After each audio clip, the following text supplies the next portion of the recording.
আলাইকুম দোরাইস কিচেনে সবাইকে স্বাগতম। আজকে আমার রেসিপি হচ্ছে মিষ্টি আলু দিয়ে টক।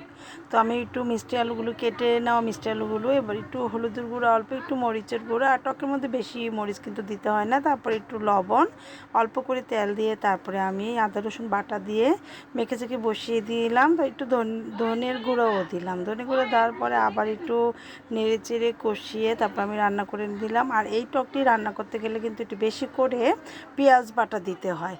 তো এবার আমি বেশি করে পেঁয়াজ বাটাও দিয়ে দিলাম। তো এরকম আমি পর্যাপ্ত পরিমাণ এবার আমি পানি দিয়ে দিব। পর্যাপ্ত পরিমাণ পানি দিয়ে আর আমি টকটি রান্না করে নিলাম। আর টকের মধ্যে আমি একটুখানি কাঁচা আম দিয়ে দিয়েছি। আর কাঁচা আম দিয়ে আর আমি ছোটো মাছ মানে মলা মাছ দিয়ে আমি টকটি রান্না করেছি। তো দেখেন আমার টকটি দেখতে অনেক সুন্দর হয়েছে। আর এরকম টক হলে কিন্তু এই গরমের দিনে পেট ভরে ভাত খাওয়া যায়। আপনারা এরকম করে টক রান্না করে ট্রাই করবেন। আর ভিডিওটি যদি ভালো লেগে থাকে অবশ্যই লাইক কমেন্ট করবেন, ফলো দিবেন। আর এরকম রেসিপি পেতে চাইলে অবশ্যই দুলারিস কিচেন পেজে অবশ্যই আপনারা একটি করে লাইক কমেন্ট এবং ফলো দিবেন। দেখেন টকটি অনেক সুন্দর হয়েছে, খেতেও কিন্তু অনেক মজা হয়েছিল। ধন্যবাদ সবাই।